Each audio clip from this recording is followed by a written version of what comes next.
Actually po, ako yung kapitbahay ninyo. Kung nakita ninyo po yung Pugo Diyang Blue, yung po sa akin, ako po 25 years na nandito. Marami pa po kami noong mga kasama na iba't iba. Hani po, so tayo po yung magkakaibigan. Hani po. Yes. So, At kaya tama kapitbahay ay. kami po ay mga taga-hospital.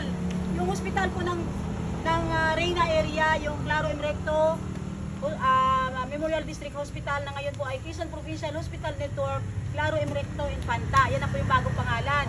Kami po binubuo ng mga empleyado ng hospital. So kami po ay isang kooperatiba na binubuo ng hospital. Ano po? So anytime kami pwede ninyong lapitan or kung kayo man may mga pangailangan pagdating sa pangkalusugan. So nais ko pong batiin ang ating pong chieftain, si Corazon Velasco, si ma'am, yung lahat ng mga empleyado ng NCIP, hindi ko na isa-isahin, na nag-facilitate po nito para po matupad itong aming proyekto. At sa lahat po sa inyo na mga naninirahan dito, mga kapitbahay ko, at sa aking mga board of directors, mga kasamahan, mga officers po, at mga miyembro ng aming kooperatiba, kami po ay magandang umaga ulit po sa inyo. Ito po yung ginagawa po namin, taon-taon, ito po yung proyekto namin na binibigay sa inyo dahil ito po ay isa sa kailangan namin na matupad or compliance na talagang may isang proyekto kami na para sa mga indigenous people. So, hindi lang po ito yung aming proyekto, meron kami sa health, may sa religious, lahat, marami po kami. Marami kami mga proyekto, isa lang po ito yung sa inyo. Ano po?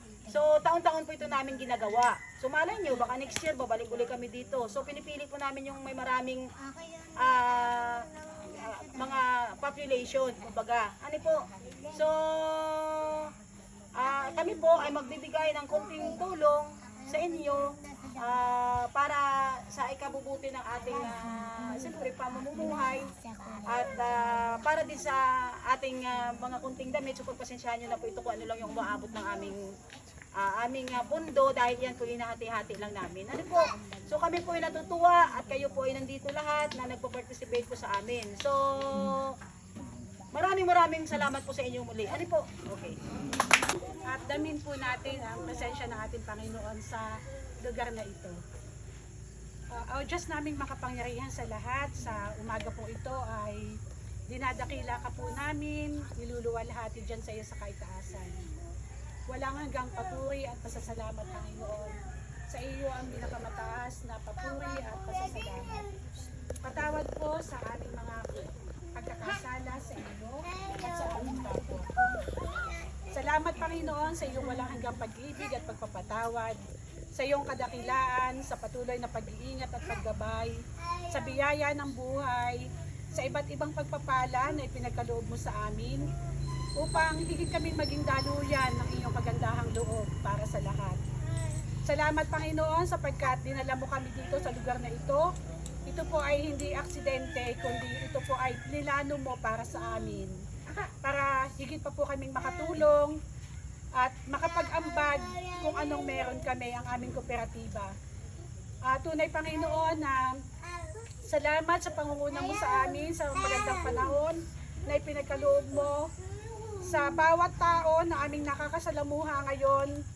Alam namin, Panginoon, na ito ay yung larawan, Panginoon, kaya sa iyo ang kapurihan, kapangyarihan at ang kaluwalhatian. Panginoon, pangunahan mo po kami hanggang matapos ang aming layunin ito.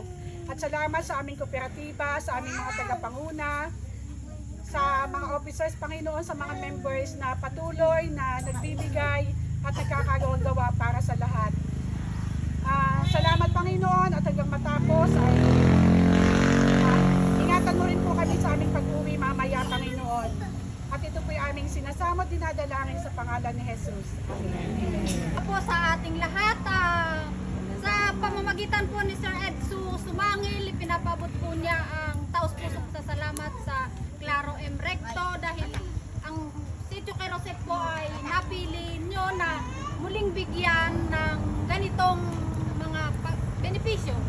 Katulad din po sa bahagi ng General Lacar, mga katutubo din po sila na ninirahan naman po sila dito sa Infanta. Sila lang po yung community ng katutubo na naninirahan dito sa Infanta. Kaya pong pasasalamat na muli po napili po ninyo ang mga katutubo na mabigyan ng proyekto pong ito.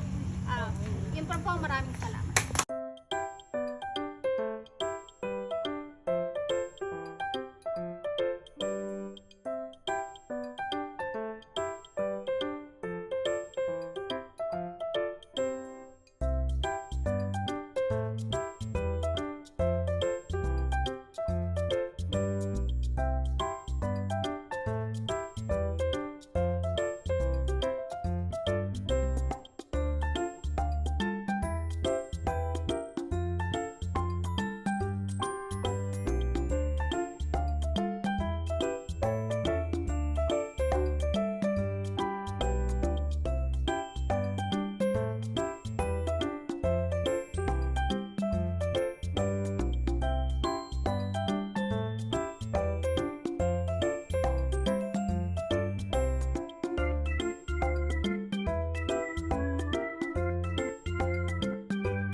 Salamat sa inyong mainit na pagtanggap dito sa amin para po magawa din namin itong aming proyekto. Kayo po ay aming patuloy na isasama sa aming mga dalangin at nawa po ay tayo ay muling magkita-kita sa Bandalaan Liyan. Pagka po kayo may kailangan, pwede nyo po kaming lapitan sa ospital. At maraming salamat po sa lahat ng mga member at officers na nandito para po sa ating program. Maraming salamat din sa inyo na nagdala sa amin ng Yes, ma'am. ganito. Sa pangunguna po ng ating chairman, tayo po ay nawa ay muli ay pantili po natin ang pagtangkilig sa kooperatiba para maipagpatuloy po natin ang ating mga proyektong para sa komunidad. Yun lang po at muli po maraming salamat po sa inyo.